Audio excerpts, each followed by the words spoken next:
Assalamualaikum warahmatullahi wabarakatuh. Alhamdulillah wassalatu wassalamu ala Rasulillah Sayyidina Muhammad ibn Abdullah wa ala alihi wa sahbihi wa man wala. Wala hawla wala quwwata illa billah. Rabbi shrah li sadri wa yassir li amri wahlul 'uqdatan min lisani yafqahu qawli. Amin. Yang saya hormati dan saya muliakan kepada para habaib yang hadir, dzurriyyah dan anak cucu Nabi kita Muhammad sallallahu alaihi wasallam, yang sangat banyak sekali para habaib yang hadir, luar biasa ini majelis, banyak habaib yang hadir, tidak saya sebutkan namanya satu persatu tanpa mengurangi sedikit pun rasa hormat dan takzim kami. Begitu juga para kiai, para asatid, para alim ulama yang mereka adalah warasatul Anbiya, pewaris para nabi, yang juga banyak para kiai, para asatid, tidak bisa saya sebutkan namanya satu persatu tanpa sedikit pun mengurangi rasa hormat dan takzim kami kepada beliau-beliau. Dan juga yang sangat kami hormati daripada yang datang dari perwakilan aparat pemerintah, ya, daripada militer dan juga daripada kepolisian yang menjadi tuan rumah pada malam hari ini, wabil khusus kepada Bapak Kapolres, Bapak Kapolsek, dan seluruh daripada keluarga besar Kapolsek Purwodadi yang dimuliakan oleh Allah, dan juga kepada seluruh hadirin hadirat jamaah Majelis Maulid wa Ta'lim Riyadhus Shalihin yang dimuliakan oleh Allah Subhanahu. Alhamdulillah, kita mendengar dari Gus Muhib tadi luar biasa. Mudah-mudahan setelah ini ada sinergi yang baik antara para ulama dan para aparat pemerintahan, insya Allah. Nabi sallallahu alaihi wasallam pernah bersabda, kata Nabi, sinfani min ummati idza salahu salahan nas wa idza fasadu fasadan nas. Kata Nabi, ada dua jenis orang dari umatku, kata Rasulullah. Kalau yang dua ini baik, maka kehidupan masyarakat baik. Kalau dua ini rusak, kehidupan masyarakat amburadul. Siapa dua orang ini? Yang pertama al-umara wal fuqaha. Yang pertama pemerintahan, yang kedua para ulama. Kalau aparatur pemerintahannya baik, ulamanya baik, maka kehidupan masyarakat itu dijamin, kata Nabi, akan baik, aman, adem, tentram. Yang tadi kata Pak Kapolres apa? Lo Cina kuruk ginawe apa? Kemaripah lo Cinawe. Masya Allah, dapat ilmu baru saya di sini. Alhamdulillah, kemaripah lo Cinawe. Baldatun thayyibatun wa rabbun, aku cara Arabi mungkin gitu ya. Baldatun thayyibatun wa rabbun ghafur. Kalau ulamanya baik, pemerintahannya baik. Tapi sebaliknya, kalau sudah pemerintahnya rusak, aparatur pemerintahannya rusak, yang seharusnya menertibkan keamanan malah melakukan kriminal. Kemudian ulama, para kiai, para habaib yang seharusnya mengajarkan kebaikan, mengajarkan hal yang positif, menyampaikan yang hak itu hak, yang batil itu batil, tapi kemudian para ulamanya, malah ulamanya ikut nyabu, kiainya nyabu, habibnya nyabu. Kalau ditanya, "Lo Beb, apa ini?" "Ndak haram, Kiai." "Oh ndak, ini kan kalau mabuknya muntah, mabuk. Apa haram? Kalau enggak muntah." Ya Allah, kalau ulamanya itu pagi bilang haram, sorenya dikasih amplop tebel berubah jadi halal. Ulamanya rusak, aparatur pemerintahannya rusak, naudzubillah, maka kehidupan masyarakat di situ akan rusak, tak karu-karuan. Mudah-mudahan Allah Subhanahu wa taala memperbaiki kita para ulama, memperbaiki para aparatur pemerintahan sehingga kehidupan di sini berjalan aman, tentram. Amin ya rabbal. Masya Allah, pada malam hari ini puncak penutupan safari Maulid 40 malam Riyadhus Shalihin. Saya mau tanya, malam hari ini sampean bergembira apa tidak? Duduk di sini hatinya senang apa susah? Gembira apa susah?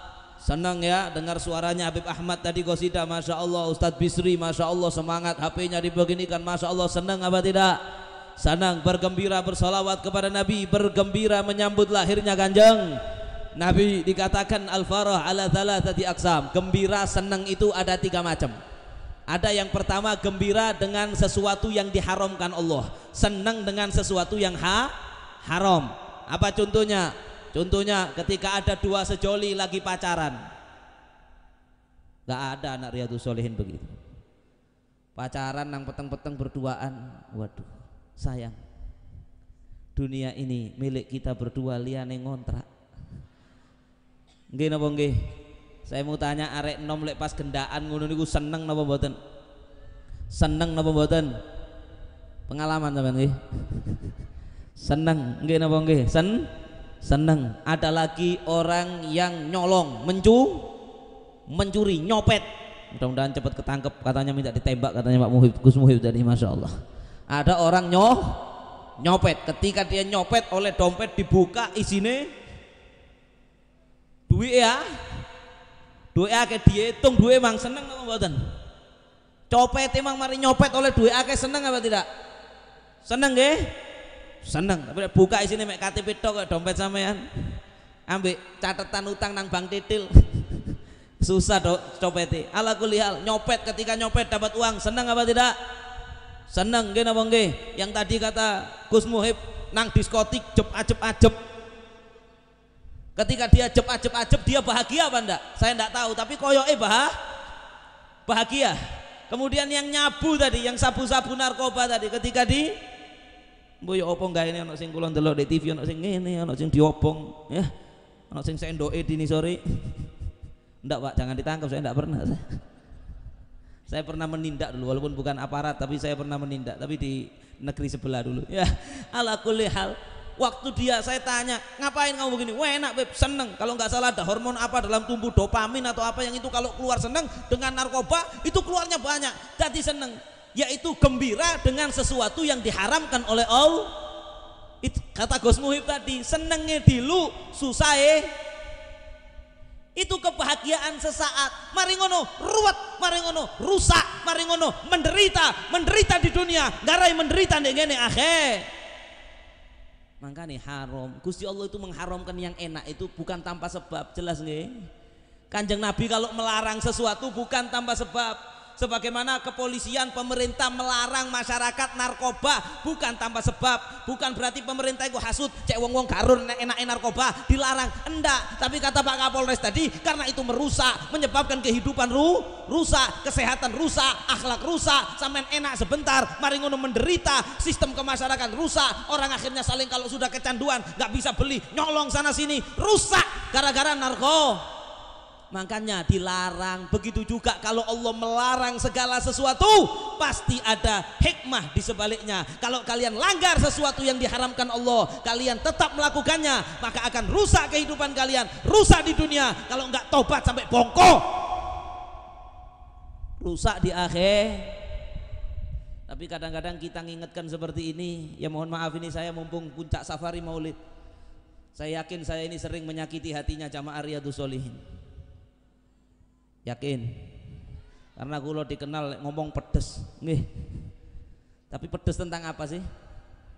Saya mau tanya, yang selama ini disampaikan sama saya di Riyadhus Shalihin, kalau saya diundang ke sini pedes tentang apa? Ya tentang minuman keras, iya apa enggak? Tentang narkoba, tentang judi, chip tak baleni balak-balik, nggih napa nggih? Masya Allah, tentang zina, tentang makan duit makan uang haram. Tujuannya apa? Biar sampean enak gitu. Kadang-kadang aku ngelingno, kemarin saya pernah mengingatkan orang di media sosial tentang seperti ini, tanggapannya begini, mulia nang Arab, bingung kan? Ada orang melakukan sesuatu yang dilarang oleh Allah, dilarang oleh Nabi Muhammad, dibilang sama dia mulia nang apa hubungannya? Omahku di Lawang, KTP Lawang. Ya memang keturunan tapi tidak ada kaitannya. Saya tidak pernah, saya yakin para habaib ini tidak ada yang kampanye budaya Arab di Lawang, di Purwodadi, tidak ada. Pernah sampean tumun ono Habib, sampean koplokan ireng dikongkon ganti koplok putih, sampean katik batik di Seneni ada? Tidak ada kan? Tidak ada. Tapi sampean ngombe minuman keras di Seneni, apakah minum minuman keras itu tidak meminum minuman keras itu budaya Arab? Bukan. Bahkan wong Arab iku biyen ngombe. Lo kalah lek wong Purwodadi. Orang Arab itu ahli terer, ahli dangdutan, nyeluk penyanyi dangdut, joget-joget, tapi tutup dangdut tari perut jenenge. Nggih. Itu dilarang oleh Islam. Jadi mohon maaf, ayo.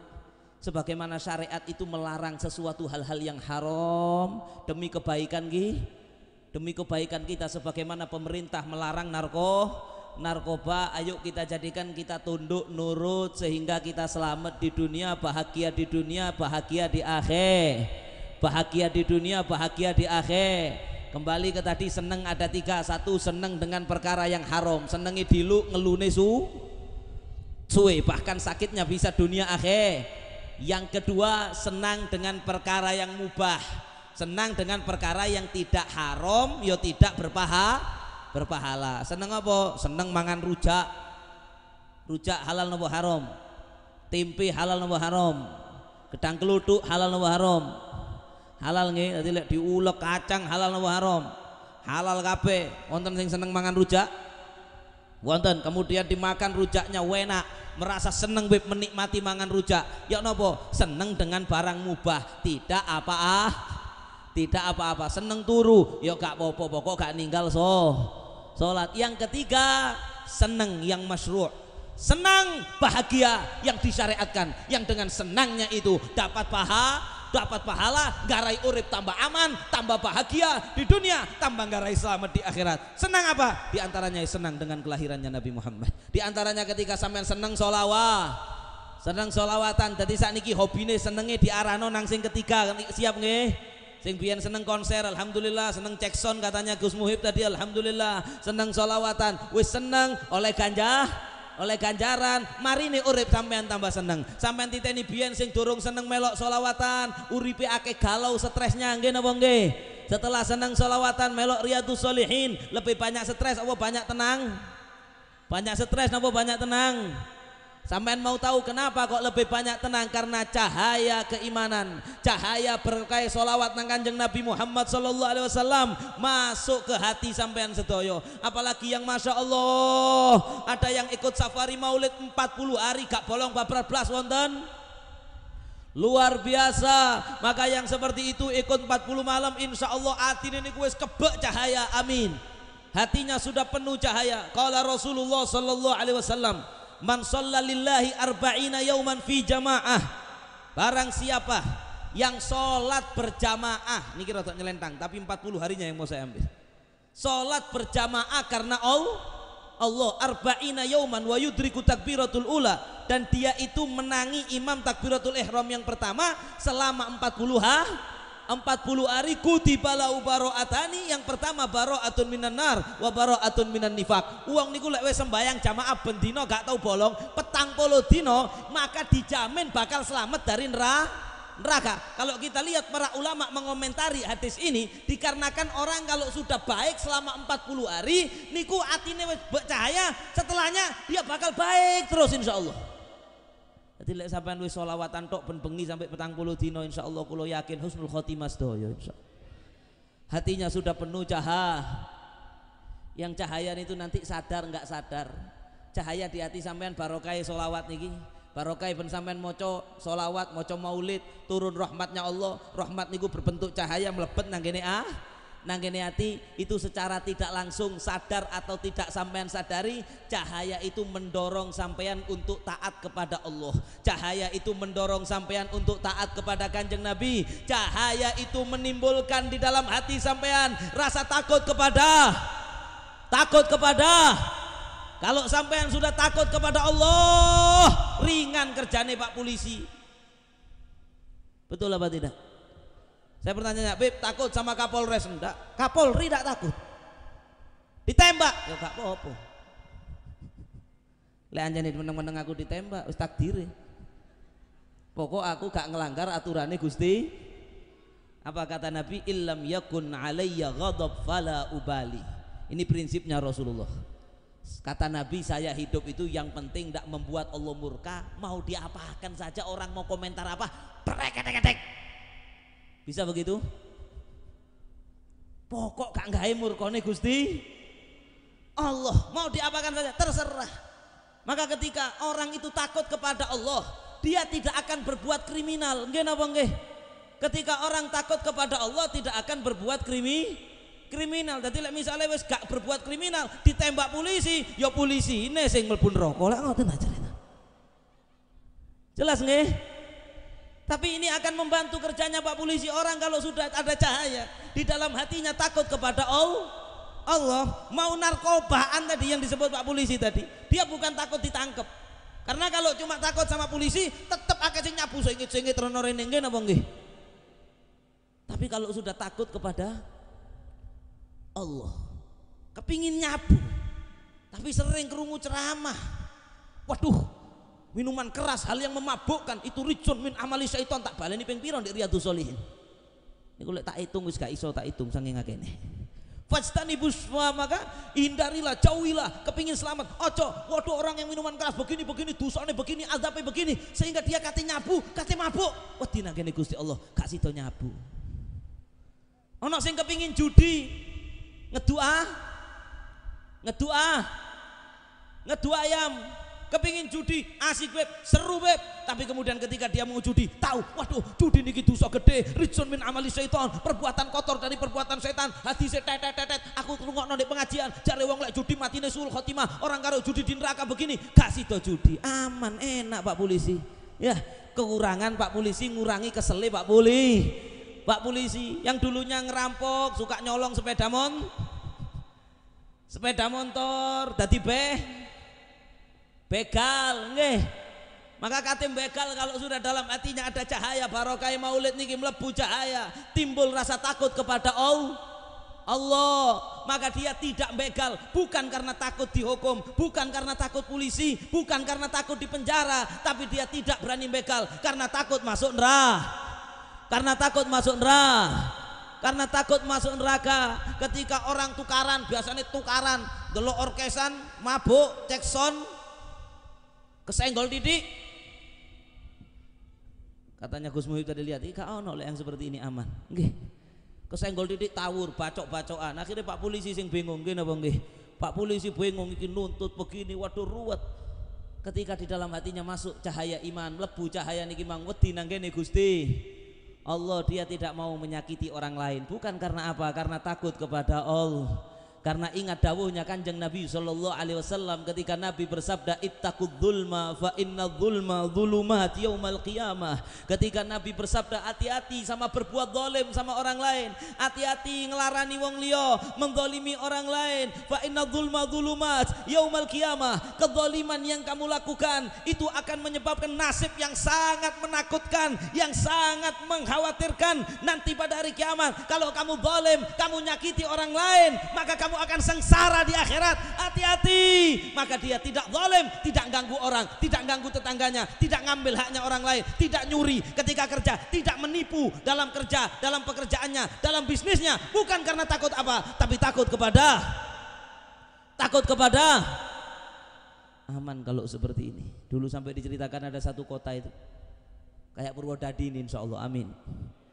Satu kota itu, satu orang, satu daerah itu semuanya orangnya seneng kayak gini, pengajian, sholawatan, sampai hatinya masyarakat itu cahaya imannya tinggi-tinggi.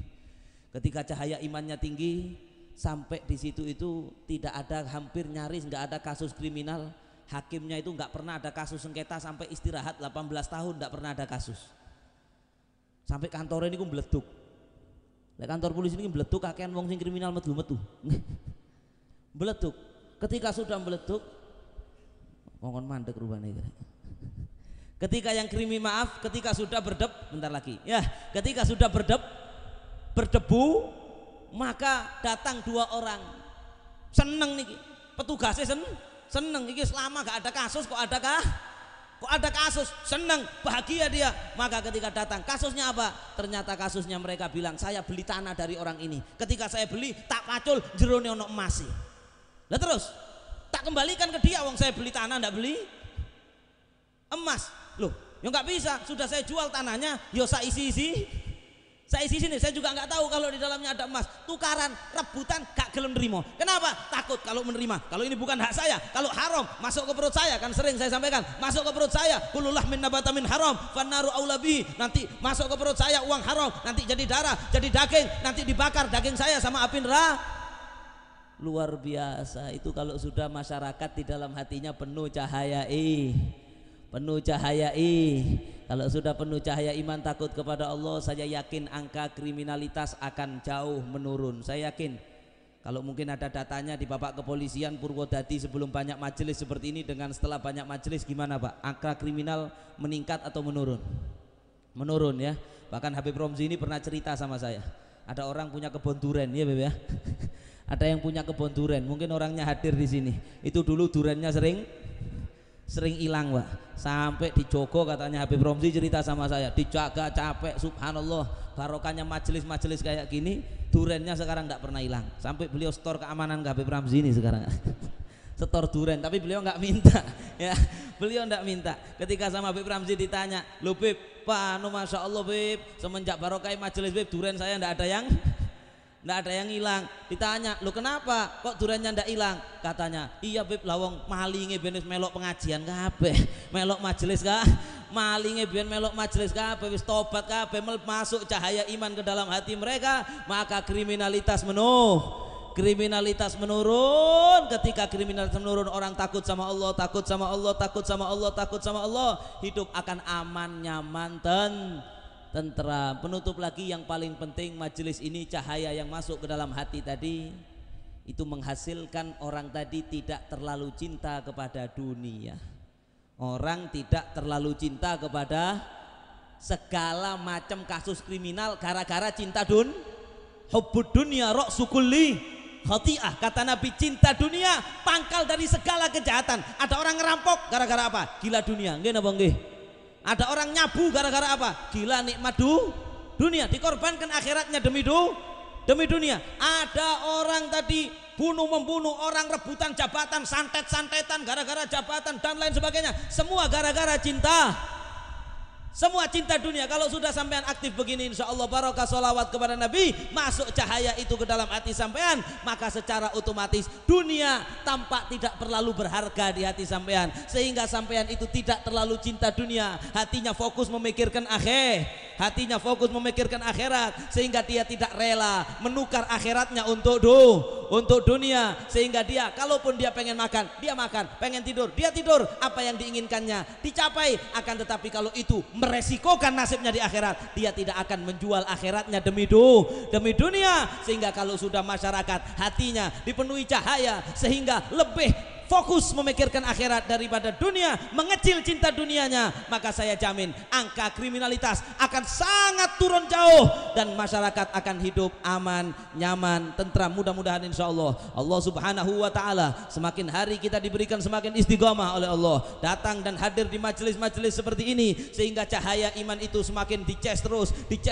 semakin banyak dalam hati kita, semakin banyak dalam hati kita, sehingga sesuai sabdanya Rasulullah sallallahu alaihi wasallam, innan nur idza dakhala al-qalb insyaraha lahu sadr wan fasah. Kata Nabi, cahaya iman tersebut kalau sudah masuk ke dalam hati, maka hati itu menjadi lapang, menjadi jembar, menjadi besar, tenang menjalani lika-liku kehidupan. Sahabat bertanya, "Ya Rasulullah, alidzalika alamah?" Wahai Nabi, apakah ada tandanya cahaya iman itu sudah masuk ke dalam hati? Nabi mengatakan, "Na'am, at-tajafi an daril ghurur wal inabah ila daril qarar wal isti'dad lil maut qabla nuzulihi." Kata Nabi, iya, tandanya yaitu kalau hati sudah banyak cahaya, maka dia tidak terlalu, katanya orang Jawa, gak pati paten nambek dunia yang sementara fokusnya lebih kepada tempat yang koror, yang selama-lamanya dia di sana, yaitu di akhirat, dan dia akan sibuk mempersiapkan amalan untuk kehidupan setelah mati. Mudah-mudahan kita semua demikian. Hadza wal afu minkum. Wassalamualaikum warahmatullahi taala wabarakatuh.